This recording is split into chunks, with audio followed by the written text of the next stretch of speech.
নমস্কার বন্ধুরা, welcome to jailers. Do complete your task. আজকে আমরা অষ্টম শ্রেণীর দ্য গ্রেট এসকেপ লেখাটি রয়েছে চতুর্থ অধ্যায়ে সুগত বোসের লেখা, সেটা আমরা বঙ্গানুবাদ করব এবং লাইন বাই লাইন সেগুলোকে বোঝার চেষ্টা করব। তাহলে শুরু করা যাক। প্রথমে আমরা অথার সম্পর্কে জেনে নেব, অর্থাৎ সুগত বোসের সম্পর্কে জেনে নেব।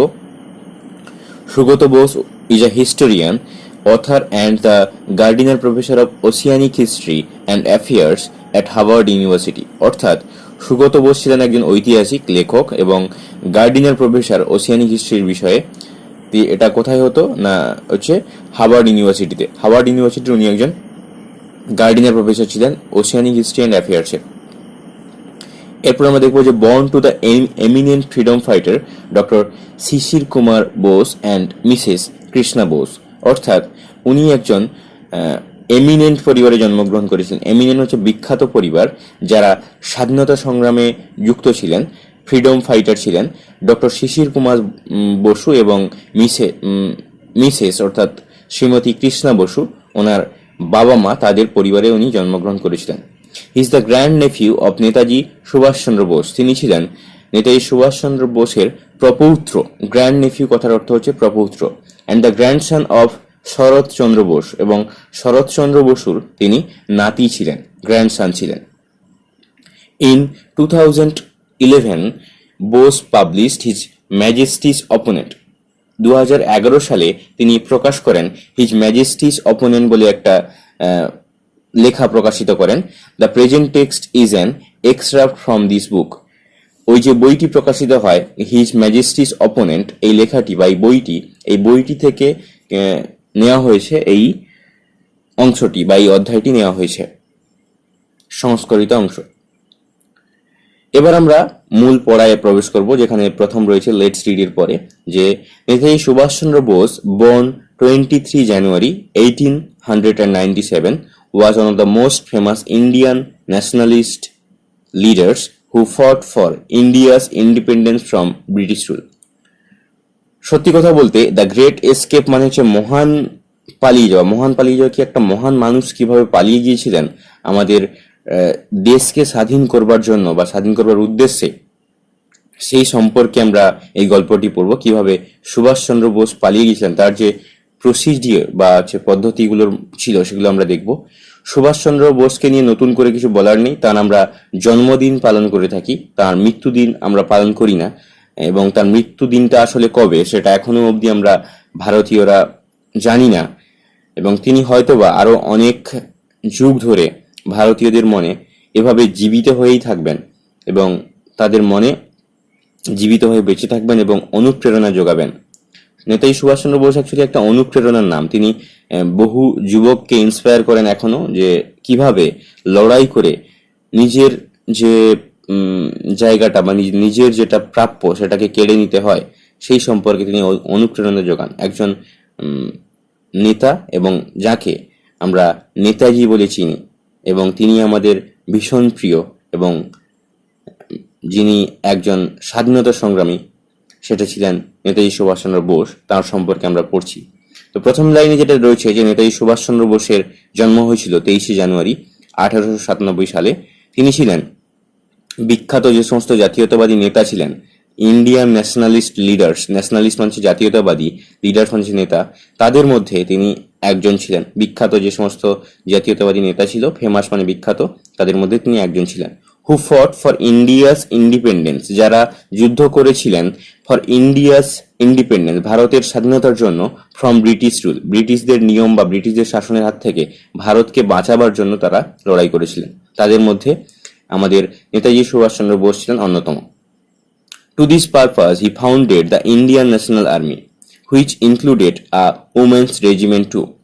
বলছে টু দিস পারপাস, এই উদ্দেশ্যে, হি ফাউন্ডেড, তিনি আবিষ্কার করেছিলেন বা তিনি তৈরি করেছিলেন বা শুরু করেছিলেন দ্য ইন্ডিয়ান ন্যাশনাল আর্মি, যাকে INA বলা হয়, যেটাতে ইনক্লুডেড ছিল, অন্তর্ভুক্ত ছিল, আ উমেন্স রেজিমেন্ট টু, একটা মহিলাদের দলও সেখানে অন্তর্ভুক্ত ছিল। In 1941, the British government put Subhas under house arrest, that is, confined him in his one house। বলছে ইন 1941 সালে দ্য ব্রিটিশ গভর্নমেন্ট অর্থাৎ ব্রিটিশ সরকার পুট সুভাষকে রেখেছিলেন আন্ডার হাউস অ্যারেস্ট, গৃহবন্দী করে রেখেছিলেন। That is confined him in is one house, অর্থাৎ তাকে যে বন্দি করা হয়েছিল সেটা তার নিজের বাড়িতে। ওয়ান হাউস মানে হচ্ছে নিজের বাড়ি, নিজের বাড়িতে তাকে গৃহবন্দী করে রাখা হয় এবং সেটা ব্রিটিশ সরকার যখন ছিলেন তখন ওনাকে বন্দি করে রেখেছিলেন। The following narrative describes the exciting and courageous escape of Subhash Bose from the clutches of the British to continue his struggle for India's freedom. বলা হয়েছে দ্য ফলোয়িং ন্যারেটিভ, এই যে আমরা ন্যারেটিভ বা এই যে আমরা লেখাটা পড়বো, ডেসক্রাইব বর্ণনা করে, দ্য এক্সাইটিং মানে হচ্ছে উত্তেজনাপূর্ণ, অ্যান্ড কারেজিয়াস এবং সাহসী, এসকেপ মানে পালিয়ে যাওয়া, অফ সুভাষচন্দ্র বোসের from the clutches of the British, মানে ব্রিটিশদের শিকার থেকে বা ব্রিটিশদের ফাঁদ থেকে, ক্লাচে হচ্ছে ফাঁদ, মানে ব্রিটিশদের একদম যে ফাঁদ পেতে রেখেছিল বা ব্রিটিশদের যে আটকে রাখা সেটা থেকে সুভাষচন্দ্র বসু কিভাবে উত্তেজনাপূর্ণভাবে এবং সাহসিকতার সঙ্গে পালিয়ে গিয়েছিলেন সেটা সম্পর্কে এখানে বলা হয়েছে। টু কন্টিনিউ হিজ স্ট্রাগল, তার লড়াইটাকে চালিয়ে যাওয়ার জন্য, কন্টিনিউ মানে চালিয়ে যাওয়া, ফর ইন্ডিয়াস ফ্রিডম, ভারতের স্বাধীনতা, মানে ভারতীয় স্বাধীনতা সংগ্রামে তাকে সমর্পণ করবার জন্য, নিজেকে সমর্পণ করবার জন্য তিনি কিভাবে পালিয়ে গিয়েছিলেন সেই সম্পর্কে এই গল্পটি লেখা হয়েছে। এবার প্রথম আমরা শুরু করি। লুকিং পেল অ্যান্ড থিন মানে হচ্ছে ফ্যাকাশে অবস্থায়, বা তার মুখটা ছিল ফ্যাকাশে, অ্যান্ড থিন মানে রোগা জীর্ণ অবস্থায় Subhashchandra Bose, with a bushy half grown beard, মানে বুসি মানে হচ্ছে ঝোপ আমরা বলতে পারি, অর্থাৎ প্রচন্ড দাড়ি জন্মালে, যেখানে মানে একদম যেরকম বনের মতো হয়ে যায় বলতে গেলে, বা বলতে পারি যে অনেক দাড়ি জন্মে যায় যখন, মানে পুরো মুখ ভর্তি দাড়ি যেটাকে বলা হয়। হাফ গ্রোন বিয়ার্ড অর্ধ গজানো দাড়ি, মানে অর্ধ গজানো দাড়ি তবুও যেন বুসি হয়ে আছে, ওটাতে যেন ঝোপের মতো হয়ে আছে, মানে প্রচন্ড দাড়ি গজিয়েছে, বাইরে বেরোতে দেওয়া হয় না সেই জন্য আর কি। Subhas was reclining on his pillow, Subhas কি করেছিলেন, তার যে বালিশ ছিল সেটাতে হেলান দিয়েছিলেন। When Sisir his nephew entered Subhas's bedroom that December afternoon, when মানে যখন শিশির বলে একজন এসেছিলেন, হিজ নেফিউ তার ভাইপো, এন্টার্ড মানে প্রবেশ করেছিলেন, সুভাষেস বেডরুম সুভাষের মানে বেডরুমে বা যেখানে শোয় সেখানে, দ্য ডিসেম্বর আফটারনুন সেই ডিসেম্বর মাসের সন্ধ্যাবেলা। তাহলে একবার কি হলো না, তিনি ফ্যাকাশে মুখ নিয়ে একদম রোগা জীর্ণ অবস্থায় তিনি তার হাফ গ্রোন বিয়ার্ড নিয়ে তিনি বালিশে যখন হেলান দিয়ে বসেছিলেন, তার ভাইপো শিশির সেখানে প্রবেশ করেছিল তার শোয়ার ঘরে। Subhash made him sit to his right on the bed, Subhash তাকে বললেন তার ডান দিকে বসতে, বা তাকে তার ডান দিকে বসালেন। মেড হিম সিট মানে বসা, the right on the bed মানে ওই বিছানায় ডান দিকে বসতে বললেন। Looking intensely at Sisir he said, can you do some work for me. Looking intensely at Sisir মানে হচ্ছে অত্যন্ত তীব্রভাবে তাকিয়ে, ইন্টেন্সলি হচ্ছে তীব্রভাবে, বা হচ্ছে অত্যন্ত মানে এটা দরকার, খুব প্রয়োজনীয়তা নিয়ে তিনি শিশিরের দিকে তাকিয়ে বললেন যে can you do some work for me, তুমি কি আমার জন্য একটা কাজ করতে পারবে, শিশিরকে বললেন উনি। শিশির নোডেড, শিশির সম্মতিসূচক একটা মাথা নাড়লো। নোডেড মানে ছিল মাথা নাড়া, আর সম্মতিসূচক মাথা নাড়া অর্থাৎ তিনি বললেন যে হ্যাঁ করতে পারবো। The task as it turned out was to help plan and carry out Subhas's escape from India. বলছে the task as it turn out, কাজটা এইভাবে পরিবর্তিত হলো যে ওয়াজ টু হেল্প প্ল্যান, একটা পরিকল্পনা করতে হবে বা একটা পরিকল্পনা করতে সহযোগিতা করতে হবে, and carry out Subhas's escape এবং ক্যারি আউট করতে হবে, ক্যারি আউট কথার অর্থ যে সম্পন্ন করতে হবে সুভাষেস এসকেপ ফ্রম ইন্ডিয়া, সুভাষের যে পালিয়ে যাওয়াটা ইন্ডিয়া থেকে। সুভাষচন্দ্র বোস পালিয়ে যেতে চান এবং তাকে বের করার একটা প্ল্যান দিতে হবে, একটা পরিকল্পনা দিতে হবে, সেটা সম্পর্কে তিনি জানালেন। Shishir would have to drive his uncle in the dead of the night to a railway station far away from Calcutta.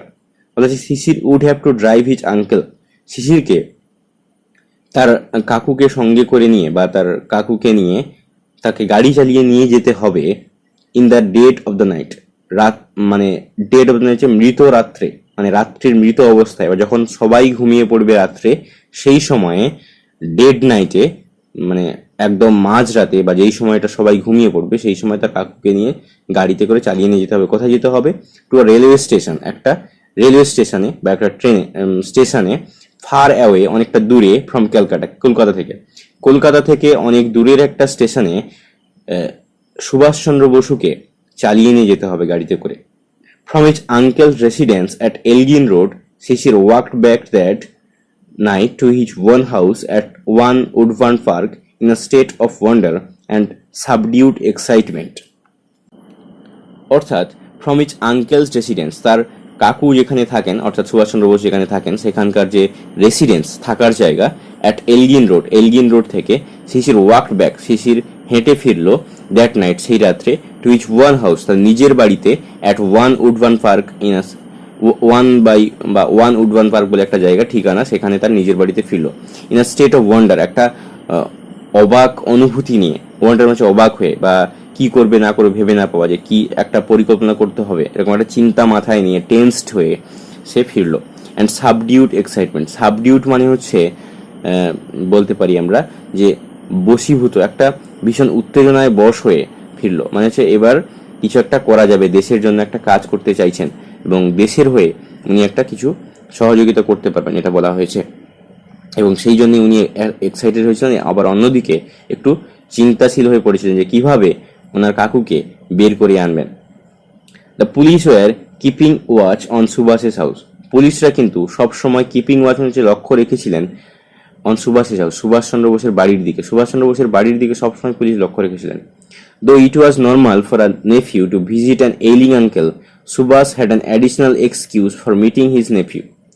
বলছে তো যদিও ইট ওয়াজ নর্মাল, এটা স্বাভাবিক, ফর আ নেফিউ একটা ভাইপোর জন্য, two visit an ailing uncle একটা অসুস্থ কাকুর সঙ্গে দেখা করা, যে কোনো ভাইপো তার অসুস্থ কাকুকে দেখা করতেই পারে, সেটা স্বাভাবিক ব্যাপার। এইলিং মানে হচ্ছে অসুস্থ, sick. Subhas had an additional excuse, সুভাষের কিন্তু আর একটা মানে অজুহাত ছিল, অ্যাডিশনাল মানে হচ্ছে আরো একটা, বা আমরা বলতে পারি এক্সট্রা যেটা বলা হয়, এক্সকিউজ হচ্ছে অজুহাত, ফর মিটিং হিজ নেফিউ তার ভাইপোর সঙ্গে দেখা করা একটা আলাদা একটা অজুহাত ছিল। সেটা অজুহাতটা কি? Sisir was good at operating the radio, Sisir কিন্তু ভালো রেডিও চালাতে জানতো। অপারেটিং মানে হচ্ছে আমরা বলতে পারি ফাংশনিং, মানে রেডিওকে যে ফাংশনিং করা, আগেকার দিনে যে সমস্ত রেডিও ছিল সেগুলোকে টিউন করতে হতো, চ্যানেলকে ধরতে হতো ঠিকঠাক, তারপরে সেটাকে শুনতে হতো। এখনকার যেমন আমরা মোবাইলে কিছু কিছু সময় রেডিও শুনি, সেগুলো শুধুমাত্র ফ্রিকোয়েন্সিগুলো মারলে চলে আসে, কিন্তু এখন আগেকার দিনে যে রেডিও ছিল সেগুলোকে কি করতে হতো, ঘুরিয়ে ঘুরিয়ে ঘুরিয়ে ঘুরিয়ে চ্যানেল ধরতে হতো। সেটাতে শিশির অত্যন্ত এক্সপার্ট ছিল। তো সেটা এখানে বলা হয়েছে যে শিশির রেডিও অপারেট করতে ভীষণ এক্সপার্ট ছিলেন, তাই he help Subhash listen to foreign broadcast, তিনি যে বিদেশি যে সমস্ত সম্প্রচার হতো, ব্রডকাস্ট মানে হচ্ছে সম্প্রচার, অর্থাৎ রেডিওতে যেটা শোনা যায় দেখা যায় না সেটাকে বলা হয় ব্রডকাস্ট, এবং যেটা আমরা টিভিতে দেখি সেটাকে বলা হয় টেলিকাস্ট, অর্থাৎ আমরা শুনছি এবং দেখছি সেটাকে বলা হয় টেলিকাস্ট, এবং ব্রডকাস্ট মানে শোনা। হি হেল্প সুভাষ, তিনি সুভাষকে সাহায্য করেছিলেন, বা সে সুভাষকে সাহায্য করতো listen to the foreign broadcast, ওই বিদেশি খবর টবরগুলো শোনার জন্য তাকে সহযোগিতা করতো বা সাহায্য করতো। তো সেটা ছিল একটা আলাদা অজুহাত দেখা করার। Subhash and Sisir discussed various means of escape, Subhash এবং শিশির আলোচনা করলো, ডিসকাস মানে হচ্ছে আলোচনা করা, ভেরিয়াস মিনস অফ এসকেপ পালিয়ে যাওয়ার বিষয়ে অনেক কিছু আলোচনা করলো। Finally they decided to drive out in the most natural fashion, শেষমেশ তারা সিদ্ধান্ত নিল টু ড্রাইভ আউট, তারা ড্রাইভ করবে বা গাড়ি চালিয়ে নিয়ে যাবে in the most natural fashion, একদম খুবই সাধারণ পোশাকে। মোস্ট ন্যাচারাল ফ্যাশন, ফ্যাশন হচ্ছে একটা ওয়ে বা পথ বা পোশাক আমরা বলতে পারি, একটা খুব সাধারণ পথে। থ্রু দ্য মেইন গেট, প্রধান দরজা দিয়ে, মানে একদম প্রধান দরজা দিয়েই ওরা যাবে সেটা বলতে চাইছে। Sisir want a German car called the Wanderer, শিশিরের একটা গাড়ি ছিল যার নাম হচ্ছে সেটা হচ্ছে জার্মান কার, জার্মানি গাড়ি, যার নাম ছিল ওয়ান্ডারার, যেটাকে ওয়ান্ডারার নাম বলে ডাকা হতো। Which he and Subhash choose for their journey, which যেটাকে হি অ্যান্ড সুভাষ তিনি এবং সুভাষ, চুজ মানে হচ্ছে পছন্দ করেছিলেন বা ঠিক করেছিলেন, ফর দেয়ার জার্নি তাদের যাত্রার জন্য, ওই ওয়ান্ডারার কারটিকে তাদের যে পালিয়ে যাওয়ার যাত্রায় ব্যবহার করবেন সেটা তারা ঠিক করেছিলেন। তারপর আমরা চলে যাব 34 পেজে। Subhas had cabled Akbar Shah to meet him at Calcutta, Subhas কি করলেন না হচ্ছে আকবর শাহ বলে একজনকে কেবল করলেন, টেলিগ্রাফ করলেন, টেলিগ্রাফ করে তাকে একটা খবর জানালেন। Akbar Shah was a co-worker in the freedom struggle against British Raj. আকবর শাহ ছিলেন a co-worker, একজন সহকর্মী in the freedom struggle, এই স্বাধীনতা সংগ্রামে against ব্রিটিশ রাজ, ব্রিটিশদের বিরুদ্ধে যে সংগ্রাম চলছিল সেখানে আকবর শাহ ছিলেন একজন সহযোদ্ধা বা সহকর্মী। He operated in the north-western frontier provinces. তিনি নিয়ন্ত্রণ করতেন in the north-western, উত্তর পশ্চিম, ফ্রন্টিয়ার প্রভিন্সেস, ফ্রন্টিয়ার বলতে বর্ডার, সীমান্ত, প্রভিন্সেস মানে যে সমস্ত এলাকা, উত্তর পশ্চিম সীমান্ত যে এলাকাগুলি ছিল সেগুলোকে তিনি নিয়ন্ত্রণ করতেন। আকবর শাহ যিনি ছিলেন উনি ওখানে ফ্রিডম ফাইটার ছিলেন, স্বাধীনতা সংগ্রামী ছিলেন এবং ওই জায়গাগুলোকে উনি নিয়ন্ত্রণ করতেন। হি ওয়াজ টু হেল্প সুভাষ এসকেপ, তিনি সুভাষকে সাহায্য করেছিলেন, সুভাষচন্দ্র বসুকে সাহায্য করেছিলেন এখান থেকে পালিয়ে যাওয়ার জন্য। আকবর শাহ কেম টু ক্যালকাটা, আকবর শাহ কলকাতায় এসেছিলেন। হি ওয়াজ ইন্ট্রোডিউস টু শিশির, তাকে পরিচয় করিয়ে দেওয়া হয়েছিল শিশিরের সঙ্গে। ইন্ট্রোডিউস মানে পরিচয় করিয়ে দেওয়া। Together they went to a shop in central Calcutta where they purchased baggy salwars and a black fez for Subhas's disguise. বলা হয়েছে টুগেদার একসঙ্গে, they went to a shop তারা একটা দোকানে গিয়েছিল, ইন সেন্ট্রাল ক্যালকাটা সেন্ট্রাল কলকাতাতে তারা গিয়েছিল। হোয়ার দে পারচেসড যেখানে তারা কিনেছিল, পারচেস মানে কেনা, ব্যাগি সালোয়ার্স ঢিলে ঢালা পাজামা, অ্যান্ড আ ব্ল্যাক ফেস এবং একটা কালো টুপি, ফেস মানে এক ধরনের টুপি যেটা হচ্ছে শেপড লাইক আ ফ্ল্যাট টপড কোন,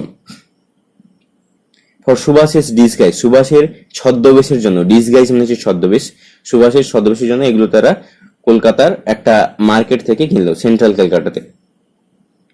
লেটার শিশির অলসো পারচেসড আ সুটকেস আ বেডরোল, পরবর্তীতে, লেটার মানে পরে বা পরবর্তীতে, শিশির অলসো পারচেস শিশির আরো কিনলেন, আর সুটকেস একটা সুটকেস বা একটা বাক্স, আর বেডরোল একটা হচ্ছে বিছানাপাতি বা হচ্ছে যেটা বিছানার জন্য প্রয়োজন হবে, bedding rolled up for carrying, shirts and pillows জামা এবং বালিশ এগুলো কিনলেন। Subhas was to carry this with him in the journey, Subhas was to carry সুভাষকে এগুলোকে নিতে হবে উইথ হিম তার সঙ্গে, ইন দ্য জার্নি তার যে যাত্রাপথ, তার যে তিনি যে যাবেন পালিয়ে যাবেন সেখানে এগুলোর প্রয়োজন পড়বে, তাই সেগুলো এরা কিনে নিচ্ছে। Sisir then went to a printer shop, তারপর শিশির একটা ছাপাখানায় গেল। প্রিন্টার শপ মানে যেখানে হচ্ছে জিনিসপত্র ছাপানো হয়, জেরক্স করা হয়, সেই সমস্ত জায়গাকে আমরা প্রিন্টার শপ বলে থাকি। তো প্রিন্টারের একটা দোকানে গেল। He ordered a set of calling cards which read, সে একটা কলিং কার্ড বলতে যেটাকে আমরা ভিজিটিং কার্ড সাধারণত বলতে পারি, সেই ধরনের একটা কার্ড অর্ডার করলো যেটাতে লেখা থাকবে Mohammad Ziauddin travelling inspector, the empire of India life insurance co limited, অর্থাৎ কোম্পানি লিমিটেড। অর্থাৎ একটা কার্ড তৈরি করা হবে যেই কার্ডে লেখা থাকবে যে মোহাম্মদ জিয়াউদ্দিন একটা নাম, ট্রাভেলিং ইন্সপেক্টর একটা পদ, the empire of India life insurance company limited মানে একটা কোম্পানির নাম, empire of India life insurance company limited, যেখানকার ট্রাভেলিং ইন্সপেক্টরের পদে মোহাম্মদ জিয়াউদ্দিন আছেন। সেরকম একটা, যেরকমটা যদি কোনো পুলিশ অফিসার টফিসার হয় কিংবা যদি অন্য কোনো হয়, সেখানে দেখা যাবে যে নাম, তার পদ এবং তার যে কোম্পানিতে কাজ করেন সেটা লেখা থাকে, সেইভাবেই একটা কার্ড তৈরি করা হচ্ছে। অ্যাকচুয়ালি মোহাম্মদ জিয়াউদ্দিনটা কি না, this was the false identity with which Subhash was to travel, এটাই ছিল মিথ্যা প্রমাণপত্র বা মিথ্যা পরিচয় যেটা নিয়ে সুভাষচন্দ্র বসু ট্রাভেল করবেন। অর্থাৎ সুভাষচন্দ্র বসুর নাম পরিবর্তন করে মোহাম্মদ জিয়াউদ্দিন করা হলো, যিনি একজন ট্রাভেলিং ইন্সপেক্টর এবং the empire of India life insurance company লিমিটেডের একজন ট্রাভেলিং ইন্সপেক্টর, এটা বলা হয়েছে। এই মিথ্যা পরিচয়ে বা এই ছদ্মবেশী নাম ধরে তিনি পালিয়ে যাবেন। On 16th January 1941, Shishir finished his dinner early and drove to Elgin Road around 8:30 p.m. 16 জানুয়ারি 1941 সালের 16 জানুয়ারি শিশির তার রাতের খাবার তাড়াতাড়ি শেষ করলো, রাতের খাবার খাওয়ার কাজটা তাড়াতাড়ি শেষ করে ফেললো। ডিনার মানে হচ্ছে রাতের খাবার, আর্লি মানে হচ্ছে তাড়াতাড়ি, ফিনিশ মানে শেষ করেছিল, অ্যান্ড ড্রপ মানে হচ্ছে চালিয়ে নিয়ে গিয়েছিল টু এলগিন রোডে অ্যারাউন্ড 8:30 p.m. 8:30টার সময়, 8:30টার সময় সে গাড়ি চালিয়ে এলগিন রোডে গিয়েছিল। He parked a Wanderer at the back of the house, সে সেই বাড়ির পেছনে তার যে ওয়ান্ডারার নামক গাড়িটাকে পার্ক রেখেছিল। Sisir and Subhas had maintained total secrecy about the plan of escape, Sisir এবং সুভাষ হ্যাড মানে হচ্ছে মেনটেন করেছিলেন বা হচ্ছে এটাকে বজায় রেখেছিলেন, টোটাল সিক্রেসি সম্পূর্ণ গোপনীয়তা, সিক্রেসি মানে হচ্ছে গোপনীয়তা, অ্যাবাউট দ্য প্ল্যান মানে এই পরিকল্পনার বিষয়ে অফ এসকেপ পালিয়ে যাওয়ার পরিকল্পনার যে বিষয়টা সম্পূর্ণভাবে শিশির এবং সুভাষ গোপন রেখেছিলেন। None of the family members new anything except Subhas's নিস ইলা অ্যান্ড মেল কাজিন দ্বিজেন। বলা হয়েছে none of the family members, কেউ জানতো না ফ্যামিলি মেম্বার্সদের বা পরিবারের সদস্যদের, মেম্বার্স মানে সদস্য, ফ্যামিলি মানে পরিবার, নিউ মানে জানতো, এনিথিং মানে কিছু, এক্সেপ্ট মানে ছাড়া বা ব্যতীত, সুভাষেস নিস ইলা সুভাষের যে ভাই ছিল ইলা, অ্যান্ড আ মেল কাজিন এবং যে খুড়তুতো ভাই দ্বিজেন, তার খুড়তুতো ভাই দ্বিজেন এবং ইলা ছাড়া আর কেউ এই বাড়ির অন্য যে কোনো সদস্য এই পালিয়ে যাওয়ার বিষয়ে জানতো না। Subhas and Sisir waited until the rest of the Bose family had fallen asleep. Subhas and Sisir waited, Subhas এবং শিশির অপেক্ষা করেছিল, আনটিল মানে পর্যন্ত, the rest of the Bose family মানে বোস ফ্যামিলি যে সমস্ত আরো যে লোকজন রয়েছেন, হ্যাড ফলেন এসলিপ যতক্ষণ না ঘুমিয়ে পড়েন তারা কি করলো, অপেক্ষা করতে থাকলো। সুভাষ অ্যান্ড শিশির ওয়েটেড অপেক্ষা করছিল। Subhash had changed into his disguise as Mohammad Ziauddin. এবার কি করলো না, সুভাষ চন্দ্র বসু তার যে ছদ্মবেশটা এবার নিয়ে নিলেন, বা তার যে পোশাক ছিল সেটা পরিবর্তন করে মোহাম্মদ জিয়াউদ্দিনের ছদ্মবেশ নিয়ে নিলেন। ডিসগাইজ মানে যে ছদ্মবেশ। He was dressed in a long brown coat, baggy salwars and a black fez. He was dressed তিনি পরিহিত ছিলেন বা তিনি পরেছিলেন in a long brown coat, একটা লম্বা বাদামি রঙের একটা কোট পরেছিলেন, ব্যাগি সালোয়ার্স অর্থাৎ ঢিলে ঢালা পাজামা পরেছিলেন, অ্যান্ড আ ব্ল্যাক ফেস এবং একটা কালো টুপি পরলেন।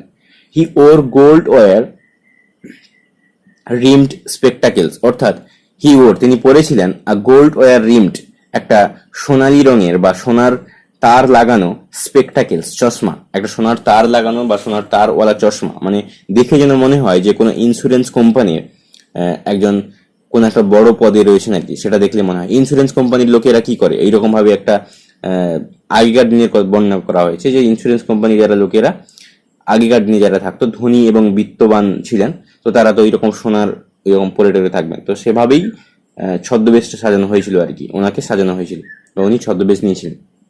এই একটা সোনালী রঙের সোনার একটা চেন চশমায় লাগানো আছে সেটা পরলেন এবং আরো যে পোশাক বললাম সেগুলো পরলেন এবং ছদ্মবেশে বেরিয়ে পড়লেন।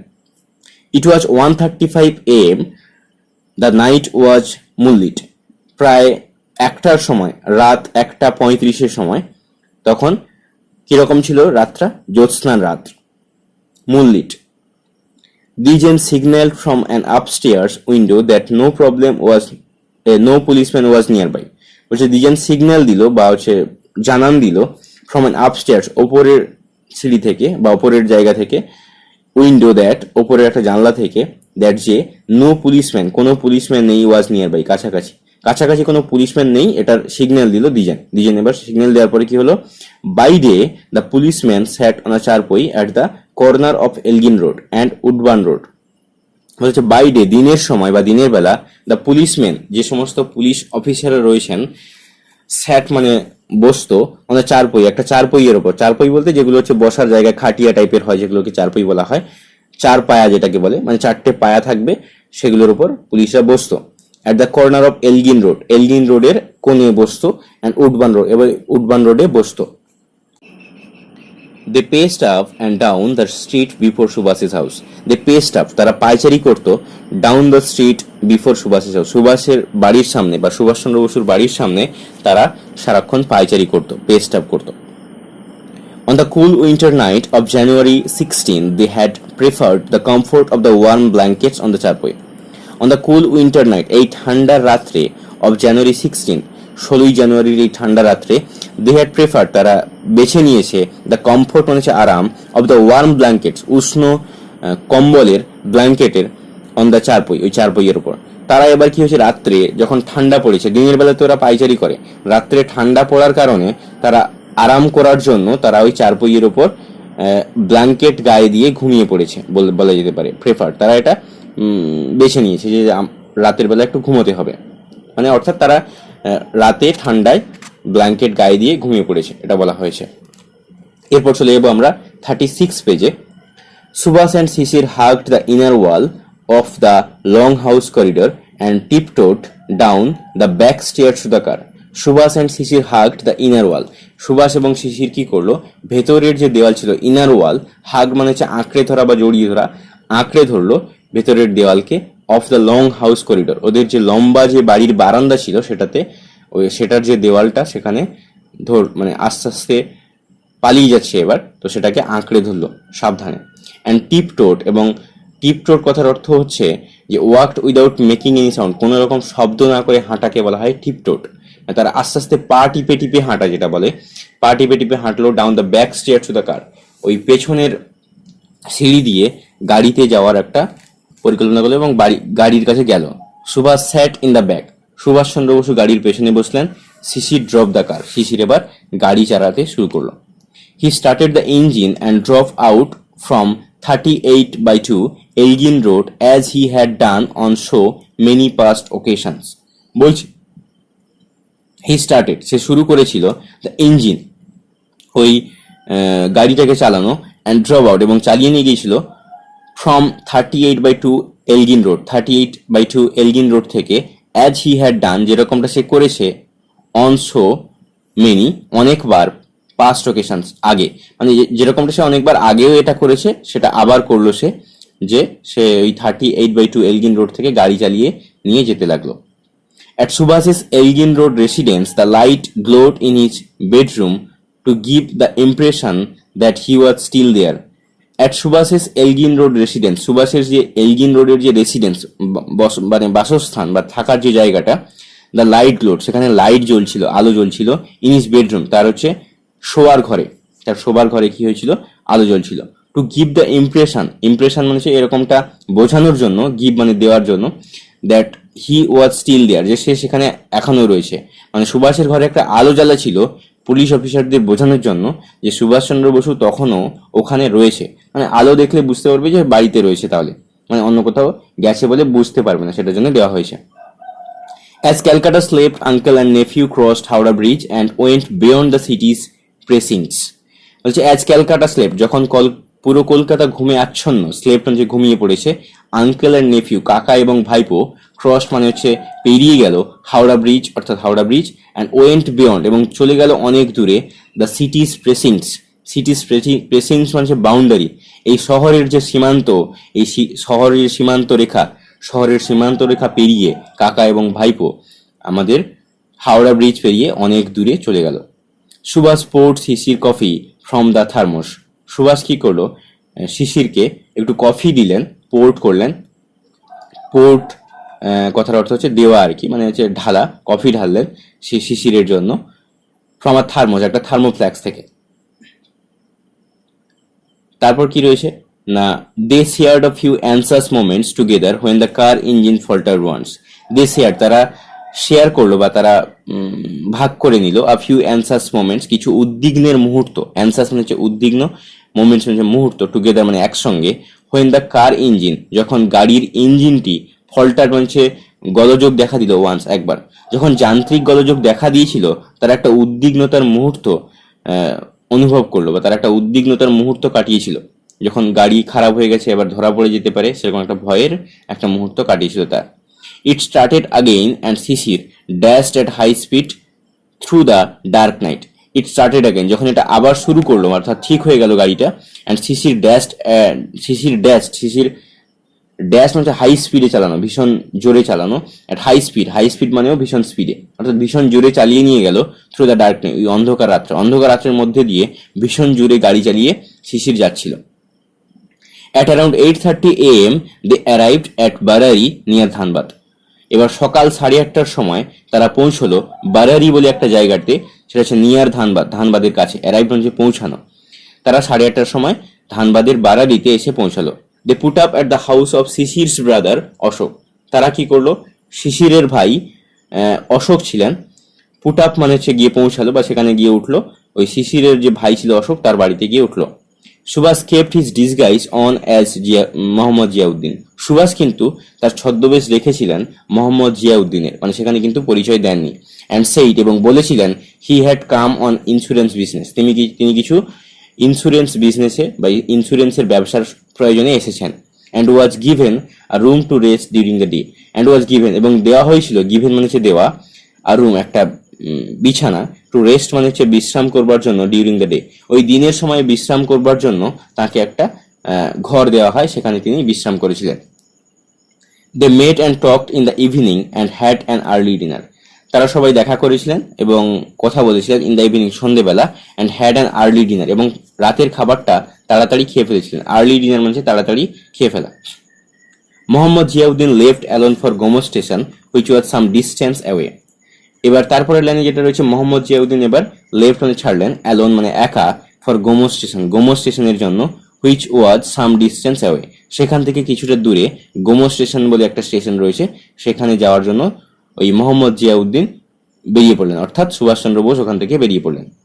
He wanted to catch the Delhi কালকা মেল ফ্রম দেয়ার। তিনি ওই গোমো স্টেশন থেকে, ওয়ান্টেড মানে চেয়েছিলেন, টু ক্যাচ মানে ধরতে, দ্য দিল্লি কালকা মেল। দিল্লি কালকা মেল বলছে একটা ট্রেনের নাম, দূরপাল্লার ট্রেনের নাম দিল্লি কালকা মেল, সেটা তিনি সেখান থেকে ধরার জন্য গেলেন।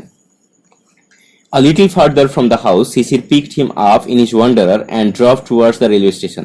A little further from the house, ওই বাড়ি থেকে কিছুটা দূরে, ফার্দার মানে দূরে, ফ্রম দ্য হাউস ওই বাড়ি থেকে, শিশির পিকড হিম আপ শিশির তাকে তুললেন, অ্যান্ড ইন হিজ ওয়ান্ডারার তার ওয়ান্ডারার নামক গাড়িটিতে করে, অ্যান্ড ড্রপ এবং চালিয়ে নিয়ে গেলেন টুয়ার্ডস দ্য রেলওয়ে স্টেশন ওই রেলওয়ে স্টেশনে চালিয়ে নিয়ে গেলেন তাকে, এবং ওয়ান্ডারারে তাকে তুলে নেওয়া হলো। দে রিচড গোমো স্টেশন, তারা সবাই গোমো স্টেশনে পৌঁছলো, ইন দ্য মুনলিট নাইট ওই জ্যোৎস্না রাত্রে। তারা আবারও মানে দিনের বেলা বিশ্রাম নিল এবং রাতের বেলা গাড়ি চালিয়ে ওই রেলওয়ে স্টেশনে এলো এবং সেখানে গোমো স্টেশনে জ্যোৎস্না আলোতেই পৌঁছলো। আর স্লিপি পোর্টার কালেক্টেড দেয়ার লাগেজ, একটা ঘুম চোখের পোর্টার বা কুলি, একটা ঘুমে ঢুলে থাকা কুলি, অর্থাৎ ওই সময় ঘুমে আচ্ছন্ন একজন কুলি, কালেক্টেড মানে সংগ্রহ করেছিলেন, দেয়ার লাগেজ তাদের যে জিনিসপত্র ছিল, অর্থাৎ সুভাষচন্দ্র বোসের যে সমস্ত জিনিসপত্র ছিল বা তার যে জিনিসপত্রগুলো ছিল সেগুলো হচ্ছে একজন কুলি সংগ্রহ করলেন। I am off, you go back. এবার বলছে যে আমি আসছি, তুমি ফিরে যাও। ইউ গো ব্যাক মানে হচ্ছে তুমি ফিরে যাও। আই এম অফ, আমি যাচ্ছি। Subhash said as parting word, Subhash তার শেষ শব্দগুলো বললেন, অর্থাৎ তার যে বিদায়ের যে সম্ভাষণ বা বিদায়ের সময় যেভাবে কথা বলে লোক, সেভাবে তিনি বললেন যে তুমি ফিরে যাও, আমি আসছি, এরকম বললেন উনি, আমাদের প্রিয় সুভাষচন্দ্র বোস। শিশির watched him mount the railway overbridge and walk across it with his usual majestic gait. বলছে শিশির watched him, শিশির তাকে দেখলেন, মাউন্ট দ্য রেলওয়ে ওভারব্রিজ, যখন তিনি রেলওয়ের যে ওভারব্রিজ রয়েছে সেখানে উঠে যাচ্ছেন, অ্যান্ড ওয়াক অ্যাক্রস এবং হেঁটে চলেছেন, অ্যাক্রস ইট এটা জুড়ে বা ওই ব্রিজটা জুড়ে, with his usual majestic gait তার যে রাজকীয় যে হাঁটার পদ্ধতি, তার যে স্বাভাবিক যে রাজকীয় হাঁটা, মানে তিনি রাজার মতো হেঁটে চলেছেন, এটা সুভাষচন্দ্র বসু, মহান সুভাষচন্দ্র বসু হেঁটে যাচ্ছেন, তো সেটা তিনি লক্ষ্য করছেন। একটা শেষ কনক্লুশনে এভাবে দেওয়া হয়েছে যে তিনি একদম রাজার মতো হেঁটে চলে যাচ্ছেন আমাদের দেশকে স্বাধীন করবার উদ্দেশ্যে, আমাদের দেশকে ইংরেজদের বন্ধন থেকে মুক্ত করবার জন্য তিনি রাজকীয়ভাবে হেঁটে চলেছেন ওই রেলওয়ে ওভারব্রিজ পেরিয়ে। He disappeared into the darkness towards the platform on the opposite side. আচ্ছা, ওখানে একটা মানে বলা হয়নি। গেট মানে হচ্ছে হাঁটার যে পদ্ধতি, সেটাকে বলা হয় গেট। ম্যাজেস্টিক মানে হচ্ছে রাজকীয়। হি ডিসঅ্যাপিয়ার, তিনি অদৃশ্য হয়ে গেলেন, ইন দ্য ডার্কনেস অন্ধকারে, টুয়ার্ডস দ্য প্ল্যাটফর্ম ওই প্ল্যাটফর্মের দিকে, অন দ্য অপোজিট সাইড উল্টো দিকে, অর্থাৎ ওভারব্রিজ পেরিয়ে যখন উল্টো দিকে গেলেন তাকে আর দেখা গেল না, তিনি অদৃশ্য হয়ে গেলেন, ইন্টু দ্য ডার্কনেস অন্ধকারে তিনি অদৃশ্য হয়ে গেলেন, তাকে আর দেখা গেল না। দ্য দিল্লি কালকা মেল রিলিজ স্টিম, এরপর দিল্লি কালকা মেল যে ছিল যেটা সে হচ্ছে ধোঁয়া ছাড়লো, অর্থাৎ আগেকার দিনের ট্রেন কি হতো, মানে কয়লাতে চলতো, তো তখন ধোঁয়া ছাড়তো, সেটার কথা বলা হয়েছে যে দিল্লি কালকা মেল এবার তার ধোঁয়া ছাড়লো। Sisir heard the rhythmic clatter of the wheels and saw the train lights moving away. Sisir শুনেছিল দ্য রিদমিক ক্ল্যাটার, অর্থাৎ একটা ছন্দের একটা শব্দ, ক্ল্যাটার মানে শব্দ, কন্টিনিউইং নয়েজ, একটা শব্দ, অফ দ্য হুইলস চাকার শব্দ, অ্যান্ড শ এবং দেখেছিল the train lights moving away, ট্রেনের যে আলোগুলো সেগুলো ধীরে ধীরে দূরে সরে যাচ্ছে। একটা কাব্যিক দৃষ্টিতে এটাকে বলা হয়েছে যে শিশির শুনতে পাচ্ছিল যে ট্রেনের যে চাকার যে আওয়াজটা, ট্রেনের একটা চাকার একটা আওয়াজ থাকে, তো সেই রেলগাড়ির যে চাকার আওয়াজ শুনতে পাচ্ছিল এবং ধীরে ধীরে লাইটগুলো, আলোগুলো যেন দূরের দিকে চলে যাচ্ছিল। অর্থাৎ সুভাষচন্দ্রকে আর হয়তো বা পাওয়া যাবে না, বা হয়তো বা ফিরবে কি ফিরবে না জানা নেই, সেরকম একটা মুহূর্ত শিশির অনুভব করেছিল, সেটা এখানে বলা হয়েছে। তাহলে আমরা আজকের আমাদের প্রিয় লিডার, আমাদের প্রিয় স্বাধীনতা সংগ্রামী, বা আমাদের সম্মানের, ভীষণ আবেগের, কিংবা আমরা গর্বের বলতে পারি, এতগুলো কথা জুড়তে পারি, আমাদের যে সুভাষচন্দ্র বোস, তার যে পালিয়ে যাওয়ার যে ঘটনা, তার বাড়ি থেকে পালিয়ে যাওয়ার যে ঘটনা, সেটা সম্পর্কে আমরা আজকে জানলাম এই টপিকটাতে। এর পরবর্তী ভিডিওতে আমরা অন্য টপিক সম্পর্কে আলোচনা করব। তার জন্য আমাদের সঙ্গে থাকতে হবে এবং আমাদের চ্যানেলটিকে ফলো করতে হবে। Thank you for watching. Please do subscribe.